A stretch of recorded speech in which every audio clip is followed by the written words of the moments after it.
ప్రేమ అనే ముసుగులో యువత బలైపోతున్నారని, ఆవేశంలో చేసిన తప్పులకు జైలు పాలు అవుతున్నారని ఏపీ హోంమంత్రి అనిత అన్నారు. విశాఖలో మహిళా రక్షణకు కలిసికట్టుగా అనే కార్యక్రమాన్ని ప్రారంభించిన అనంతరం ఆమె మాట్లాడారు. పోక్సో కేసులో 20% మంది నిందితులు 20 ఏళ్లలోపు వాళ్లే ఉంటున్నారని అన్నారు. చూశాను, పోక్సో యాక్ట్లు చూశాను, పోక్సో కేసెస్ చూశాను, నిర్భయ చట్టాల దగ్గర నుంచి చూశాను. ఈ 498 కేసులు ఇవన్నీ అంటే కామన్ అయిపోయింది. కానీ నన్ను బాగా బాధించింది, అదేవిధంగా మనసుకు కదిలించిన పరిస్థితి ఏంటంటే, ఏదో చిన్న క్షణికావేశం, ఏదో ఒక వెనకాతల నుంచి ఒక స్టూడెంట్ వెనకాతల నుంచి ప్రోత్సహించడం, వాట్ ఎవర్ ఇట్ మేబీ, ఏమి జరిగినా ప్రేమ అన్న ఒక చిన్న ముసుగు, దానిలో భాగంగా చాలా మంది ఏమీ తెలియని వయసులో ఏదో ఒక తప్పు చేసి ఈ పోక్సో చట్టాలకి, మామూలు ఈ నిర్భయ యాక్ట్లకి బలైపోయి సుమారుగా 25 సంవత్సరాలు 15 సంవత్సరాలు జైలు శిక్ష అనుభవించే పరిస్థితి, జీవితాలు నాశనం చేసుకుంటున్న పరిస్థితి నుంచి ఈరోజు డెఫినెట్ గా యాక్ట్ల మీద అవగాహన, చట్టాల మీద వాళ్ళకున్న అవగాహన కల్పించాల్సిన బాధ్యత మొట్టమొదటిసారిగా ముందు అబ్బాయిలకి కావాలి అని చెప్పి ఒక ఆలోచన రావటం.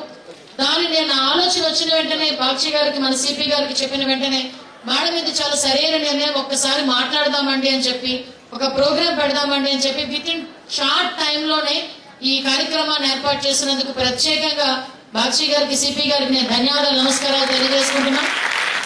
దీనికి సహకరించిన మా అజిత గారికి, అదేవిధంగా మన లతా మాధురి గారికి, అదేవిధంగా మా ఏసీపీస్, డీసీపీస్ అందరూ ఇక్కడే ఉన్నారు, అందరికీ కూడా థ్యాంక్ యూ సో మచ్. మా పోలీస్ డిపార్ట్మెంట్ వాళ్ళందరికీ, మా కుటుంబ సభ్యులందరికీ.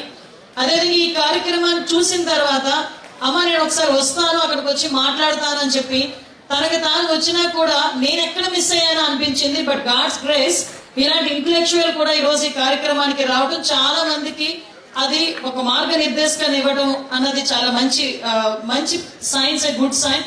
దానికి వచ్చినందుకు ప్రత్యేకంగా మన రవికుమార్ గారికి, అదేవిధంగా మీ అందరికీ తెలుసు ఆంధ్ర యూనివర్సిటీ అనేసరికి చాలా మందికి కళ ఆంధ్ర యూనివర్సిటీలో చదవడం అనేది. నాకైతే చాలా పెద్ద కళ ఆంధ్ర యూనివర్సిటీలో చదవడం అనేది. నేను ఎంఎస్సీ చేయడానికి ఒక్క ర్యాంకు ముందు ఆంధ్ర యూనివర్సిటీ పోయిన గీతం కాలేజ్ వచ్చింది. ఎలాగైనా ఆంధ్ర యూనివర్సిటీలో చదవాలి అని నాకు మ్యారేజ్ అయిన తర్వాత కూడా నేను ఎంఏ లిటరేచర్ మళ్ళీ ఆంధ్ర యూనివర్సిటీలో డిస్టెన్స్ ఎడ్యుకేషన్ చేసి యూనివర్సిటీని వెళ్ళి కూర్చొని వచ్చింది దాన్ని. అంటే అంత ప్యాషన్ ఉన్న ఆంధ్ర యూనివర్సిటీ, అలాంటి ఆంధ్ర యూనివర్సిటీకి ఒక వైస్ ఛాన్సలర్ పొజిషన్ రావటం అన్నది ఆసమాషి విషయం కాదు. అటువంటిది ఈ ఆంధ్రప్రదేశ్ లో వైస్ ఛాన్సలర్ విషయంలో ఎక్కడా కూడా ఎటువంటి రాజకీయాలకి ఒత్తిడికి లేకుండా ఏదో కాచి వడపోచ్చినట్టుగా ఈరోజు రాజశేఖర్ బాబు గారిని the best vice chancellor in India, I think so. అటువంటి వ్యక్తిని ఈరోజు వైస్ ఛాన్సలర్ గా పెట్టి మీ అందరికీ కూడా ఇక్కడ ఈ కార్యక్రమానికి వచ్చేసినందుకు ప్రత్యేకంగా రాజశేఖర్ గారికి ధన్యవాదాలు, నమస్కారాలు తెలియజేసుకుంటూ ఇక్కడ మీ దగ్గరికి రావాలి.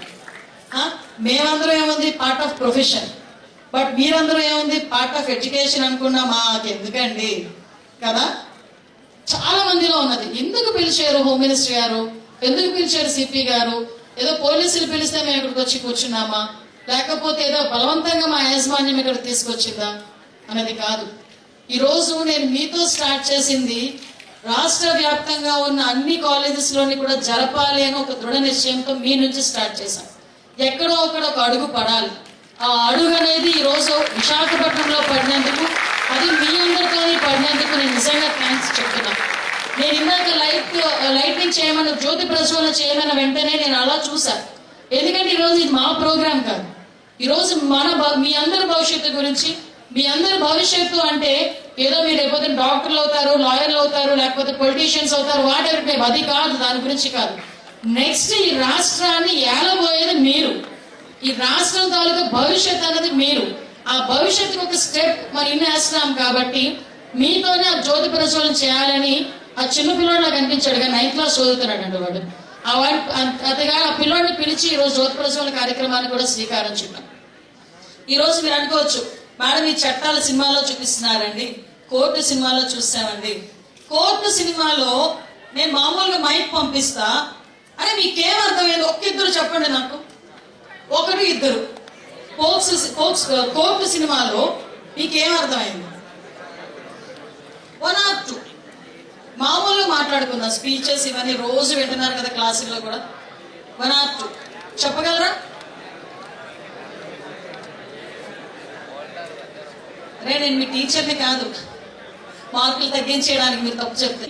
ఒక టూరిస్ట్ ని సేవ్ చేసినందుకు వాడికి రాష్ట్రపతి అవార్డు రీసెంట్